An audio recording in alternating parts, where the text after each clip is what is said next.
कि भगवान जब दुख भी दे या संकट भी दे तो उसको कैसे ग्रहण करे, उस समय भी कैसे भरोसा करे, क्योंकि भगवान पर से भरोसा तभी उठता है जब दुख आते हैं या संकट आते हैं।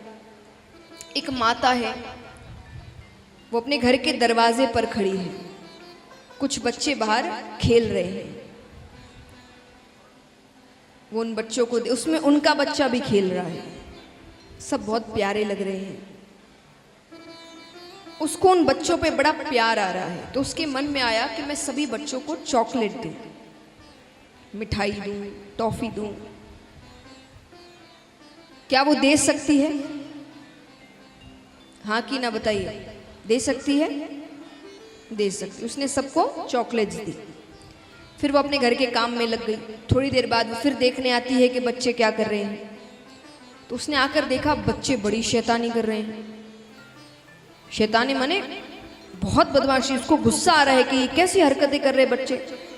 उसको इतना गुस्सा आया कि उसके मन में आया कि मैं सभी बच्चों को एक एक थप्पड़ मारूं। वो मार सकती है? वो सब बच्चों को थप्पड़, वो किस बच्चे को मार सकती है? अपने बच्चे को। वो सिर्फ अपने बच्चे को मार सकती है। तो चॉकलेट यानी सुख, वो तो भगवान सबको ही देते हैं, आपको भी देते हैं, हमको भी देते हैं, सबको देते हैं। लेकिन थप्पड़ यानी दुख, ये भगवान सिर्फ उसको मारते हैं जिसको अपने बच्चा जैसा समझते हैं। क्योंकि थप्पड़ मतलब क्या होता है? आपने कोई गलती करी, उसकी सजा मिली, है ना? ऐसा ही है ना? माँ बाप इसीलिए डांटते हैं या कभी कभार हाथ उठा देते हैं। ऐसा थोड़ी कि बैठे बैठे बोर हो रहे हैं घर पे, क्या करें, चलो बच्चों को मारते हैं, ऐसा थोड़ी है। तो भगवान भी ऐसा थोड़ी कि ऊपर बैठे बैठे बोर हो रहे हैं, क्या करें, चलो सबको दुख देते हैं। नहीं, हम कोई गलती करते हैं, उसकी सजा मिलती है, तो वो सजा एक थप्पड़ की तरह है। और सजा अगर मिलेगी तो हम प्रायश्चित करेंगे, अपनी गलती मानेंगे, तो हम सुधर ही तो रहे हैं। तो सजा माने भगवान का थप्पड़ है, पर वो थप्पड़ तभी मारेंगे जब आपको अपना बच्चा समझेंगे कि जल्द से जल्द सुधरे, इसको समझ में आए कि ये क्या गलती कर रहा है। तो अगली बार जब भी दुख आए तो भगवान पर क्रोधित मत होना, उनको धन्यवाद करना कि कम से कम अपना बच्चा तो समझा। और फिर याद करना कि ऐसी क्या गलती करी है हमने जिसकी सजा मिली है। कुछ ना कुछ तो किया होगा। भगवान ऐसे ही तो किसी को संकट देते नहीं, दुख देते नहीं, कोई ना कोई गलती तो की होगी, उसकी सजा मिली है। तो इस प्रकार धर्म की चर्चा होती है। अब यहाँ पर राजा परीक्षित दान के बारे में पूछते हैं कि मुझे ये बताइए कि दान कब करना चाहिए, किसे करना चाहिए। शुकदेव जी कहते हैं कि ऐसे तो दान किसे भी करो, कभी भी करो, बहुत फल मिलता है। लेकिन कुछ दिन होते हैं जब आप दान करें तो आपको विशेष फल प्राप्त होता है। जैसे 2 आयन होते हैं, उत्तरायण दक्षिणायन, तब आप दान करें तो आपको विशेष फल प्राप्त होता है। अक्षय तृतीया के दिन आप दान करें तो आपको बहुत फल प्राप्त होता है।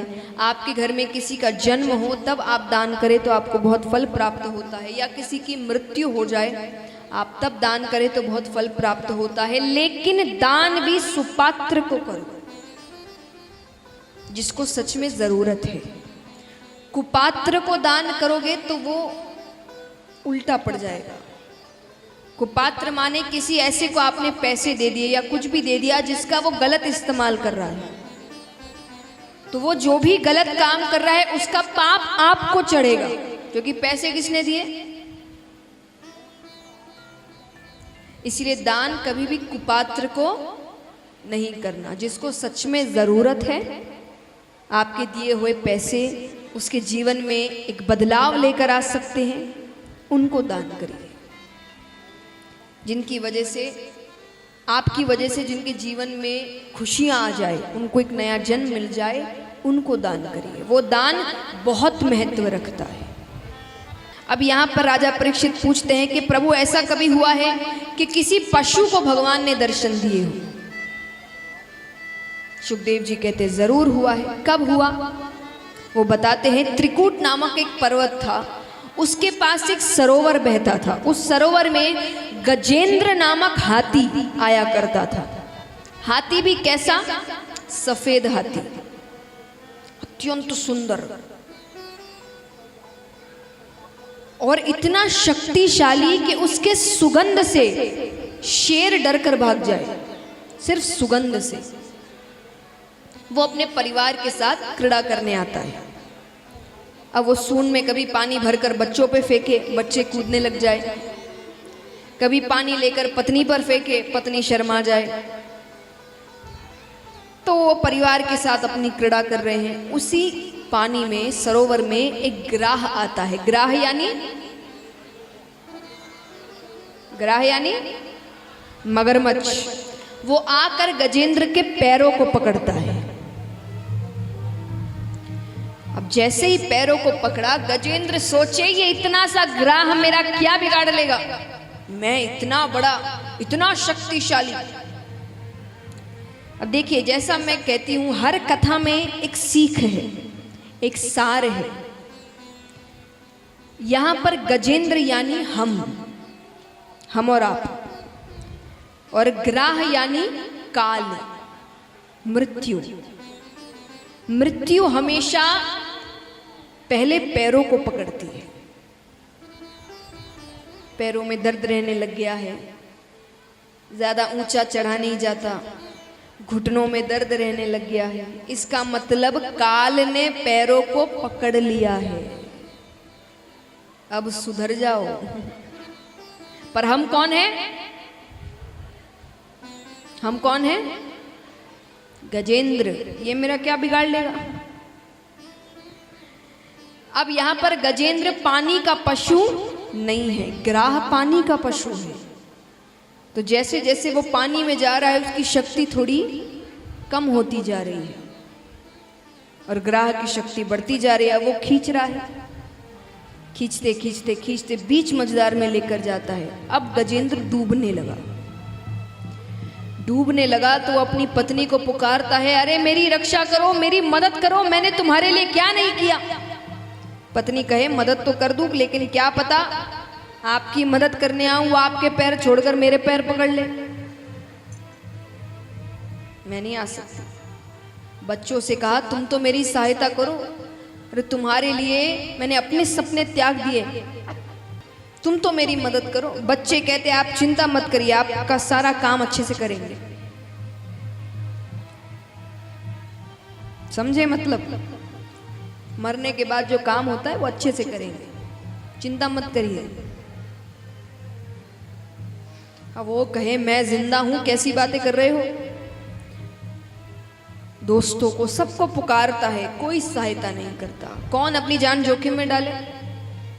अंत में जब कोई नहीं आता, तब वो आवाज लगाता है, हे परम पिता परमेश्वर मेरी रक्षा करो, हे द्वारिका के नाथ मेरी रक्षा करो, हे द्वारिकाधीश मेरी रक्षा करो। वो भगवान को पुकारता है। भगवान आते हैं, सुदर्शन चक्र फेंकते हैं, ग्रह का उद्धार करते हैं और गजेंद्र को अपने साथ अपने धाम लेकर आते हैं। अब धाम लेकर आए तो वहां पर ग्राह पहले से बैठा हुआ है। अब गजेंद्र कहे, प्रभु इसके कारण तो पूरी कहानी हुई और ये मेरे से पहले आकर बैठा है।